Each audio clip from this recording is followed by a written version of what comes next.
হঠাৎ করে ইব্রাহিম নবী হাজেরাকে ডাক দিয়া বলে, এ হাজেরা, তোমার সন্তান নিয়ে তুমি মরুভূমির বালুতে থাকো, আমাকে এখান থেকে তোমাদেরকে রেখে চলে যেতে হবে। এবার ইব্রাহিম নবী যখন চলে যাওয়ার কথা বললেন, হাজেরা ডাক দিয়া বলে, স্বামী গো, আপনি আমার একলা কোথায় রেখে যাবেন? আপনি আমার সন্তানকে কোথায় রেখে যাবেন? এই মস্কের পানি যখন শেষ হইয়া যাবে, এই মস্কের পানি যখন শেষ হইয়া যাবে, ও স্বামী, আমার সন্তান আমি কি খাওয়ামো? আপনি আমার সন্তানকে আমার ঘর থেকে বাহিরে নিয়ে আসলেন, এখন আবার কোন জায়গা আমাকে রেখে যাচ্ছেন? আপনি কি আপনার মতো মন মতো বের করেছেন? আপনি কি আপনার মন মতো আমাকে রেখে চলে যাইতেছেন কিনা? ইব্রাহিম আলাইহিস সালাম বলে, হাজেরা, এ আওয়াজে মানি না, দুইবার বলো আল্লাহ।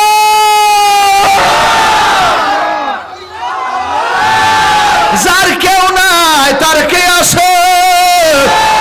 হাজেরা বলে ইব্রাহিম আলাইহিস সালামকে কয়, স্বামী, আপনি কি নিজের স্বইচ্ছায় বের হয়েছেন, স্বইচ্ছায় চলে যাইতেছেন?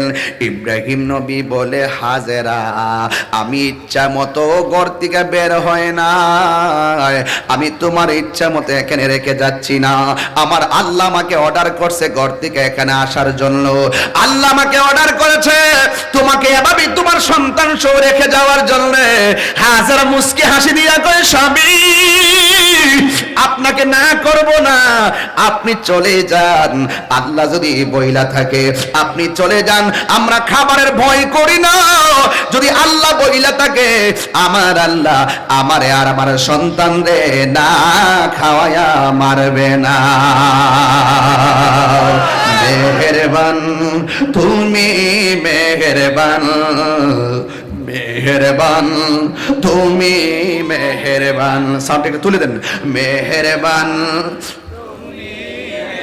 বান, মেহেরবান তুমি, মেহেরবান, আমি পাপী গুনাহগার, তুমি ছাড়া কে আছে আর? ক্ষমা করো ওগো প্রভু, তাওবা করি বারে বার। ইয়া রাহিমু রহমান, ইয়া কারিমু মেহেরবান, ইয়া রহিমু রহমান, ইয়া কারিমু মেহেরবান, মেহেরবান বান, মেহেরবান তুমি, মেহেরবান। কষ্ট হইতেছে?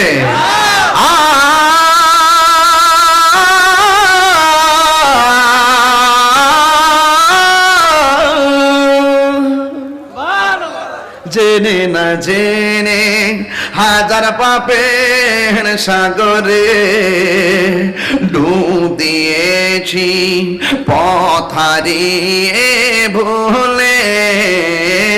জেনে না জেনে হাজার পাপের সাগরে ডুব দিয়েছি, পথ হারিয়ে ভুলে। নিজের প্রতি নিজে সকাল বিকাল সাজে, নিজের প্রতি নিজে জুলুম করেছি বারে বার। ইয়া রাহিমু রহমান, ইয়া কারিমু মেহেরবান, ইয়া রাহিমু রহমান, ইয়া কারিমু মেহেরবান। সবাই মেহেরবান, মেহেরবান তুমি, মেহেরবান, মেহেরবান তুমি, মেহেরবান, মেহেরবান তুমি, মেহেরবান। দয়ার মালিক কে? এ যুবক জবান খুলে বলো, দয়ার মালিক কে? হাজারা কয়, স্বামী আপনি চলে যান, আল্লাহ যদি বইলা থাকে আমরা এই অবস্থায় রাইখা যাওয়ার জন্য, আমি হাজারার বিশ্বাস আমার আল্লাহ আমাকে আমার সন্তানকে না খাওয়ায় ইব্রাহিম নবী চলে গেছে হাজরার কাছে শুকনা খাবার, কয়েকদিন যাওয়ার পরে খাবার শেষ হয়ে গেছে, মস্কের ভিতরে পানি, কয়েকদিন যাওয়ার পরে পানি শেষ। ইন দি মিন টাইমে সন্তানটা দুধ পান করে, কিন্তু হাজরা স্তনের দুধ শুকায়া গেছে। এরপরে হাজরা সন্তানের মুখের ভিতরে শুকনা জিহ্বাটা ঢোকায়া দিছে, শুকনা জিহ্বাটা দিয়ে আর সন্তান পানি পায় না। ইন দি মিন টাইমে হাজরা মনে মনে কয়, আমার সন্তান পানির অভাবে মারা গেলে আমি কেমনে সহ্য করব। এবার হাজেরা সন্তানের জন্য পানি তালাশ করে হঠাৎ করে দেখতেছে সামনে একটা পাহাড় দেখা যায়, ওই পাহাড়ের মাঝে পানিগুলা ঝর্ণার মতন চিকচিক করতেছে। আউলাকে সে পাগল বেশে ওই হাজেরা সন্তানটারে মরুভূমির বালুর মধ্যে শুয়াইয়া ওই পাহাড়ের কাছে চলে গেছে। ওই পাহাড়ের নাম হলো সফা পাহাড়। ওই পাহাড়ে যায়া দেখেন আসলে ঝর্ণা না, গরমের কারণে যে ধুলাবালিগুলো আছে এই ধুলাবালিগুলো চিকচিক করতেছে ঝর্ণার মতো। যাইয়া দেখেন এখানে পানি নাই, হঠাৎ করে সামনে তাকায়া দেখে আর একটা পাহাড় দেখা যায়, ওই পাহাড়ের নাম হলো মারওয়া। ওই মারওয়া পাহাড় দেখে তিনি দৌড়াইয়া গেলেন, যাইয়া দেখে বালুগুলা চিকচিক করে, কিন্তু সেখানেও কিন্তু পানি নাই। একবার দূর দিয়ে আবার আসলো সফা, এখান থেকে আবার গেল মারওয়া, মারওয়ার থেকে আবার সফা, আবার মারওয়া, এইভাবে 7টা চক্কর মারছে। ও যুবকের দল, আল্লাহর নিদর্শন পৃথিবীর মধ্যে অভাব নাই। এর মধ্যে কোরআনে হাজরাত এই 2টা পাহাড়ের মধ্যে দৌড়াদৌড়ি করেছে। এই 2টা পাহাড় কোরআনের মধ্যে আল্লাহ উল্লেখ করে দিয়েছেন, ইন্নাস সাফা ওয়াল মারওয়াতা মিন শাআইরিল্লাহ। নিশ্চয়ই সাফা এবং মারওয়া আল্লাহর নিদর্শন সমূহের মধ্যে নিদর্শন। এখনো হাজিরা যারা হজ করতে যায় ওই সাফা মারওয়ার ভিতরে গিয়া দৌড় দেওয়া লাগে কি লাগে না? আমার মার লয়ে গেছিলাম, আমার মানে গেলাম আম্মা সবুজ বাতিরা থেকে মাথা পর্যন্ত দৌড় দিতে হয়, আমার আম্মাকে আমারে সাইরা দাও। আমি বললাম তোমার না পায়ে হাঁটুর মধ্যে ব্যথা গো মা, তুমি কেমনে দৌড়বা, ডায়াবেটিস রোগী, আম্মাকে আমারে সাইরা দে। হাজরা যদি দৌড়তে পারে আমি পারতাম না কেন? এই বিড়ি দেখি যে এই বিড়ি হাঁটতে পারে না, মুন্সির জি একটা দৌড় মারছে, দব্বার দা জায়গা ঠাস করে 7টা চক্কর মাইরা দিছে, আমার দরা লাগে নাই। এই পাহাড়ের মধ্যে দৌড়তে যায় মা চোখের পানি ফেলায় কান্দে, এখানে বুঝি হাজেরা দৌড় দিয়েছিল। যুবক ভাইরা 7টা দৌড় দেওয়ার পর শেষ পর্যন্ত হাজেরা এমন ভাবে 2টা হাত আল্লাহর কাছে বাড়ায় বলে, আল্লাহ আমার সন্তানটা পানির জন্য বড়ইর বালের মধ্যে হাহাকার করে। আল্লাহ ডাক দিয়া কয়, জিবরাইল আমার হাজারা গিয়া ক দোয়া কবুল।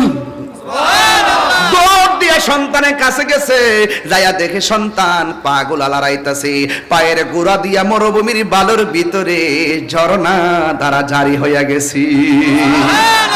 এই পানি যখন উপরে উতলাইয়া উঠতেছে, হাজারা ডান দিকে পানি বাম দেয়, পানিটা বাম দিকে যায়, বাম দিকে বাদ দেয়, পানিটা সামনে যায়, সামনে বাদ দেয়, পানি পিছনে যায়, এমন ভাবে পানি বের হইতেছে মনে হয় যেন বন্যা হয়ে যাবে। ওই দিন হাজারা পানিকে বলে, পানি থাম। যেই মাত্র বলছে থামো, ওই মুহূর্তে পানি থেমে গেছে। হাজারা যদি সেই দিন ওই পানিকে থাম না বলতো, আমার আল্লাহ সারাটা পৃথিবী জমজমের পানি দিয়া বাসায়া দিত। টিউবওয়েলের পানি দাঁড়ায় পান করা হারাম, বোতলের পানি দাঁড়ায় পান করা হারাম, ডাবের পানি দাঁড়ায় পান করা হারাম, পুকুরের পানি দাঁড়ায় পান করা হারাম। কিন্তু ইসমাইলের গোড়া পায়ের গোড়া দিয়ে যে পানিটা বের করেছে, এই পানিটা দাঁড়ায়া পান করা হলো সুন্নাতে রাসূল। আর বড় করে বলে না সুবহানাল্লাহ।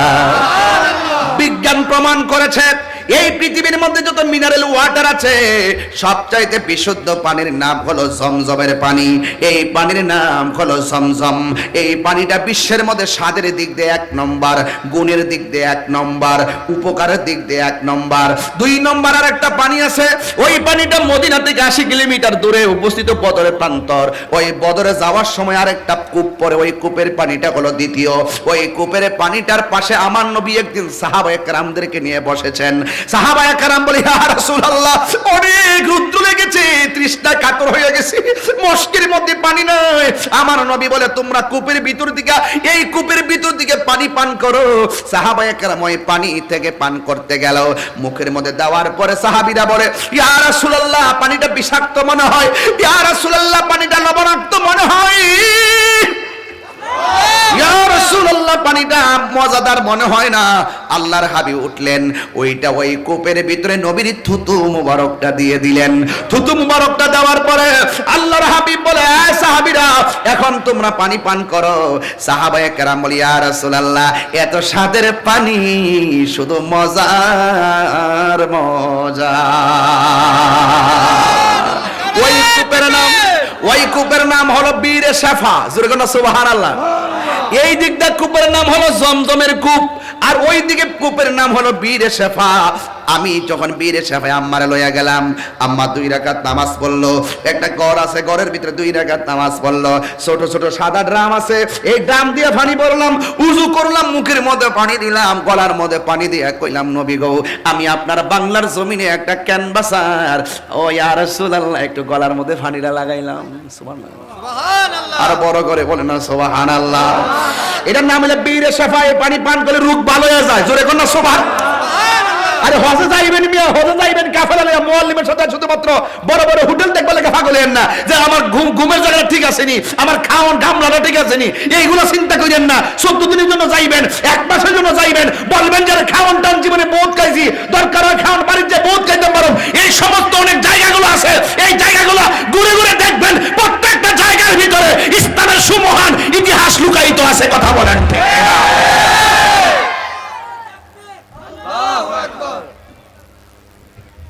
আর পারস না, এদের নারী তাকবীর করে বয়ে গেছে। এটা কোন কিতা ওইটা? এই বেটা, আর পারস না? খারো খারো খারো খারো খারো খারো খারো, আস্তে আস্তে আস্তে ওয়াজ করুম। আজকে আইসি ওয়াজ করবার লাগা। স্লোগান তো, স্লোগান তো, স্লোগান তো। ওই দেখ রে, সর মারি। এই শুনেন, হাইছেন না, এই পোলা দাঁড়ায়া স্লোগান দিতে শর্মা। যে শর্মান্না ফুলাটা আমার ওয়াজের স্পিডের ভিতরে জজবা হালতে মুখ দিয়ে আল্লাহর দনি বাইরে গেছে, এটার নাম হইল প্রেম। কথা কোন ঠিক না বেবে? কথা কোন ঠিক কিনা বলে?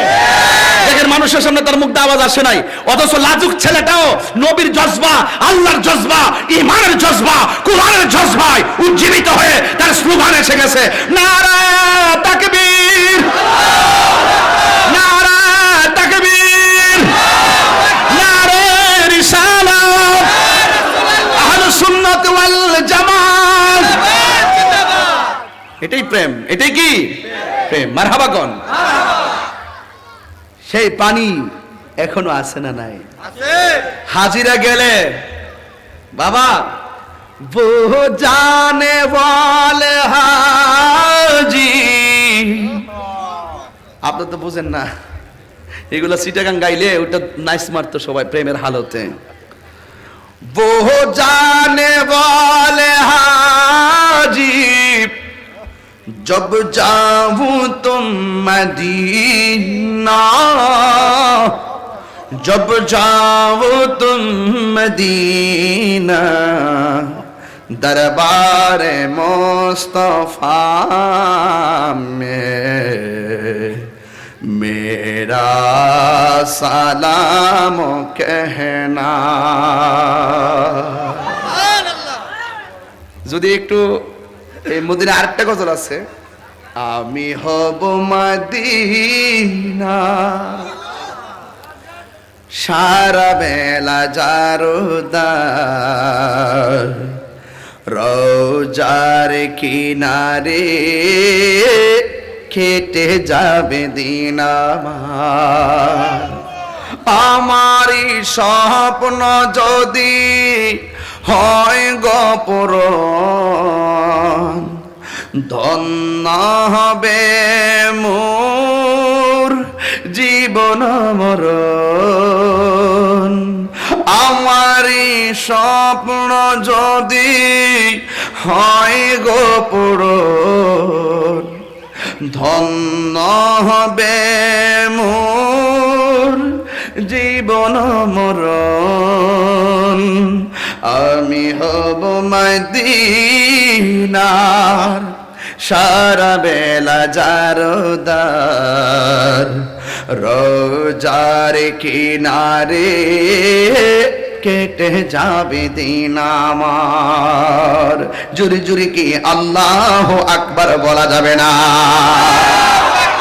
হায় রে রহমত দেওয়ার মালিক কে? বাদ করো। এ যুবক ইব্রাহিম নবী নাই, নিয়ামত দিয়েছে কে?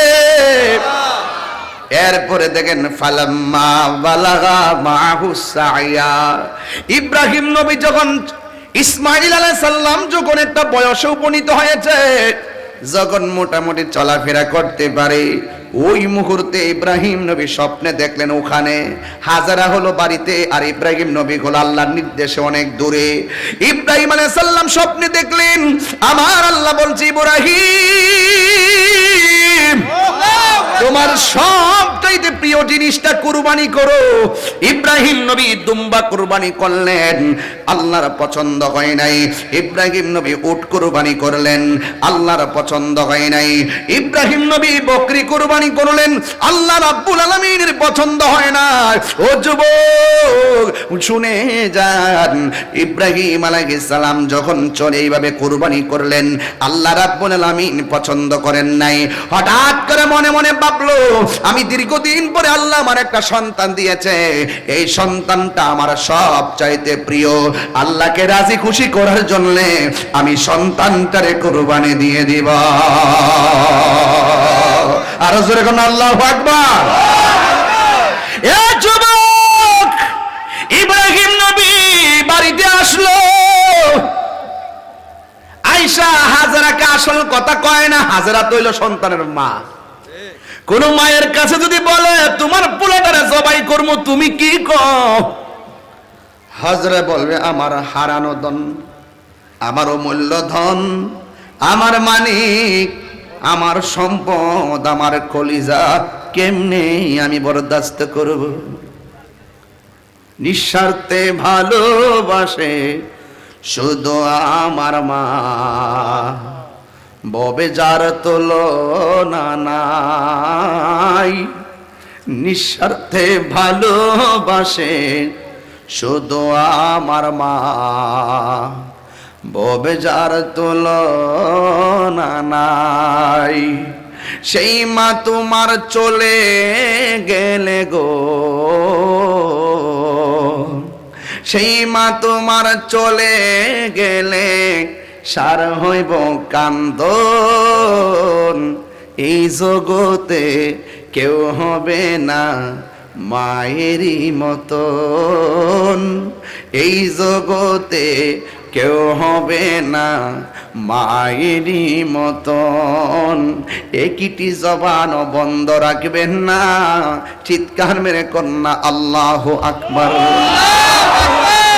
এবার ইব্রাহিম নবী হাজারার কাছে কিছু না বইলা কার কাছে বলে শুনেন, ছেলেটার কাছে যাইয়া ডাইরেক্ট ইব্রাহিম নবী প্রস্তাব করেছে, যেমন বাপ তেমন সন্তান।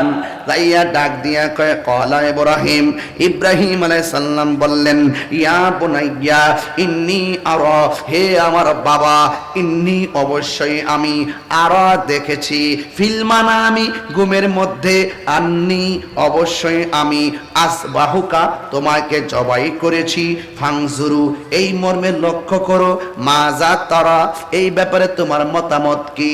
আমি স্বপ্নে দেখেছি তোমাকে জবাই করেছি, তুমি বলো না এই ব্যাপারে তোমার মতামত কি?